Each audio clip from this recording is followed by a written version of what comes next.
Homework review. Let's review your homework from the previous session. Now let's answer the following questions. Which InterNACHI webinar did you register for? We just did a webinar, a live online real-time interactive webinar with CPI Jim Crum, and we went over all the tips and techniques for performing a sewer scope inspection. And you can become InterNACHI certified. We have a training and certification program for sewer scope inspections. You can become a sewer scope inspector. And Mr. Crum helps us with the training, hands-on training at the House of Horrors, and also some online training as well. And that was a webinar that we did. So did you register for that webinar? You got to register for an InterNACHI webinar. It's really good. If you can't make it to the webinar because you're doing a home inspection, that's okay. As long as you register for a webinar, because every webinar is recorded, so you can watch it later. What one important thing did you learn from home inspection class number 27? One important thing that I learned. Handrail. Handrail is needed here. It's needed here because I'm a home inspector and I put in a report as a defect. It's not required by code. I think code says, so correct me if I'm wrong, 4 risers, right? Until you need a handrail. You have to have a minimum of 4 risers, I think it is, on stairs. I think it's exterior stairs, 4 risers. Somebody can correct me. I could be wrong, but thank goodness I'm not a code inspector, right? My grandmother could not walk up those stairs without a handrail, and that is ridiculous. She could fall coming down those stairs, and that is not necessary. So I'm going to recommend a handrail there. What if the real estate agent says, grandfathered?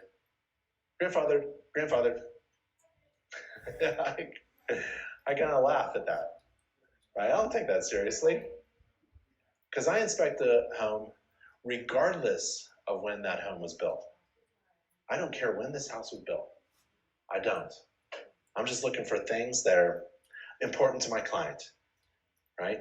In my opinion, this is not safe. I don't care if it was built yesterday or 100 years ago. I don't care if it was built to code back then or it's built to code now. If it's a safety hazard, in my opinion, I'm calling it out. That's why it's so much fun to be a home inspector, right? You have so much power. It's really amazing. There it is. Handrails should be provided on at least one side of the continuous run of treads or a flight of 4 or more risers. Wow, that's what code is. That's ridiculous, right? So that's what I learned from that home inspection class, number 27. What did you learn from it? Which legal letter did you choose to incorporate into your business? That was a homework assignment. And I personally like the template for responding to defamation. So let's take a look at that. So if this was written by Nick Amico and the InterNACHI legal team. And a little while back, a home inspector in Virginia won a judgment for $11,000 for defamation and then another $11,000 in punitive damage. And the inspector and defendant lived in the same condominium complex.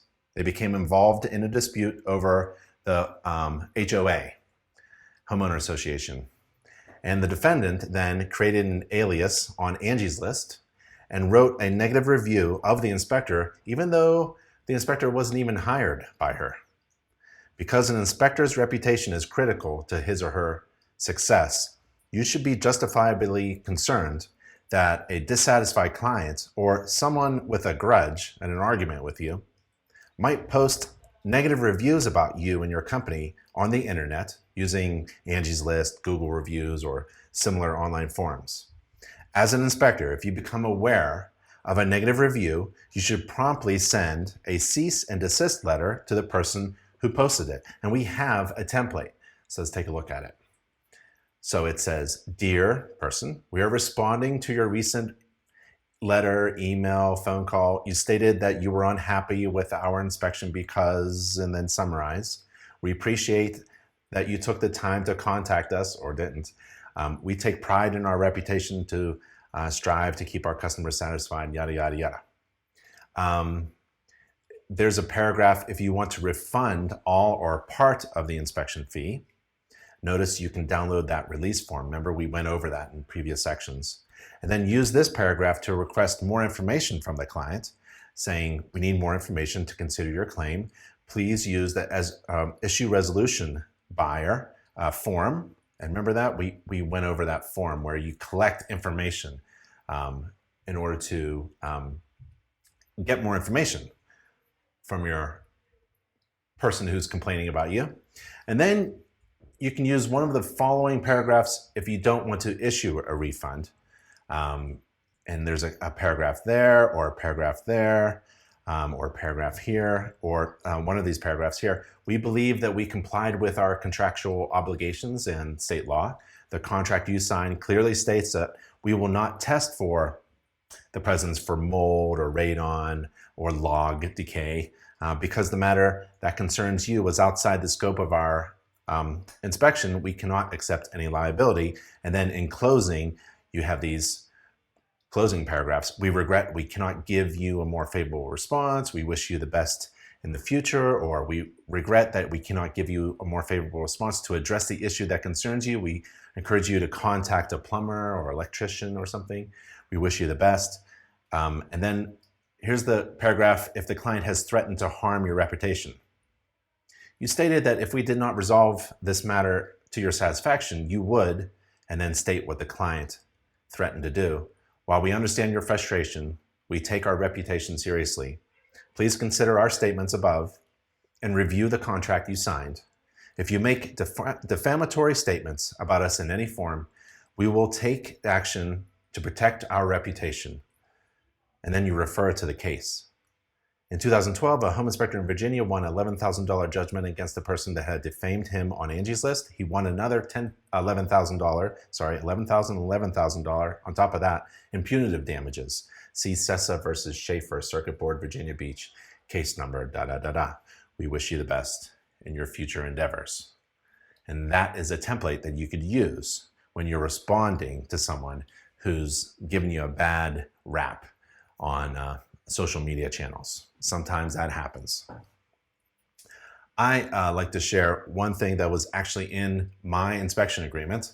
I was able to resolve issues fairly well. Sometimes I had some crazy complaints against me. I've been to small claims court as a home inspector. I've successfully defended myself several times, and because you can't stop someone suing you.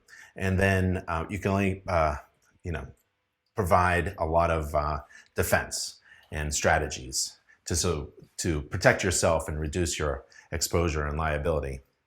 One of the funny things was I had a coffee clause in my inspection agreement, and here it is. And I posted it many years ago. I wonder if you could see it. It says coffee meeting, and this is in my inspection agreement. This is one of my clauses. You do not have to use this. I'm just showing you how you can customize your online agreement using InterNACHI's free online customizable agreement. You can add whatever you'd like. I had, in the event of a problem, complaint or bad result with the inspection service or report, client agrees to meet with the president of, and you insert your company, for at least 1 hour, 60 minutes, sipping coffee at a local diner without any other counsel or person present. Client agrees to openly communicate in good faith in an attempt to come to a resolution prior to filing any legal complaints against me. Why would you include this in a clause? Well, I'd rather spend an hour talking and sipping coffee with a former client instead of spending a lot of time and money seeing that person in court. I can't imagine sitting with someone in a non-confrontational face-to-face meeting and not being able to come to some sort of understanding and resolution to a problem. I propose that most complaints that home inspectors deal with stem from their clients' improper expectations and misunderstanding of the inspector's service. So setting your client's expectations should be handled prior to agreeing to perform an inspection. If you didn't do that, then this agreement to meet informally afterwards is your chance to set things right and avoid litigations. Emotions can run high, and strong words are often used when the method of communication is impersonal, such as through voicemails, letters, or social media reviews. In the least, an informal meeting can calm the situation. And you can take a look at that about what really matters when you're trying to resolve an issue. So, what legal letter did you choose to incorporate into your business? Homework. What one good idea are you going to steal from this website? And what are you going to incorporate into your website? Well, the first thing I like is the photo on my homepage. It answers the question, what am I paying for? Who am I hiring? Remember, your potential clients won't ever get to see, hardly even talk to you until you have already been hired. There's an agreement signed. Maybe some money has been deposited or a transaction credit card has taken. And you're in the driveway or at the front door and you're shaking hands. That's the first time you'll meet. Well, why not meet virtually online? So put your photo on the homepage. Don't put a picture of a big house on your homepage. Don't necessarily inspect all your homes, or maybe that's your home. Maybe you live in a big house or something. I don't know. People aren't coming to your homepage to look at other houses. They already found their dream home. Stop showing them pictures of homes that they are not interested in buying, right? It just doesn't make any sense. You are not in alignment with your client's needs. Remember that? A key to success that we learned in the previous step. You have to align your services, everything you do, your message, your brand, to what your client needs. And your client needs right now to know who they're hiring. So that's one tip that I got out of visiting Big Ben inspections. The other one was I put some time. I found out how to figure out, how to put two things together, like my picture in a basement with the CPI logo. And that's like extra stuff, but at least a picture of yourself. And that logo there also says everything that they're looking for. They're online. My clients are online looking for an inspector who's professional and certified. If you got a registered certification mark right next to the picture of me, the person that they're about to hire, well, that's putting two things in one shot, and a picture's worth 1,000 words. You inspected the main water shutoff valve, right? So how did that go? One of the things that I do is I use the best moisture meter around. Say this is the water meter. I put my hand underneath the water meter. Oh, wait. Not that coffee cup. Hold on. Yeah. There we go.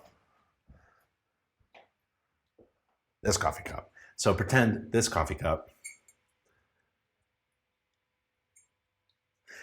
is the water meter.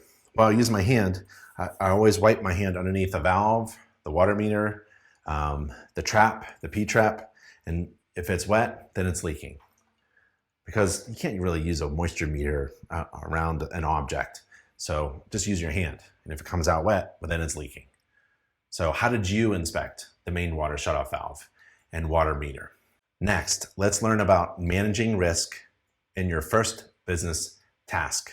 And that is step 7.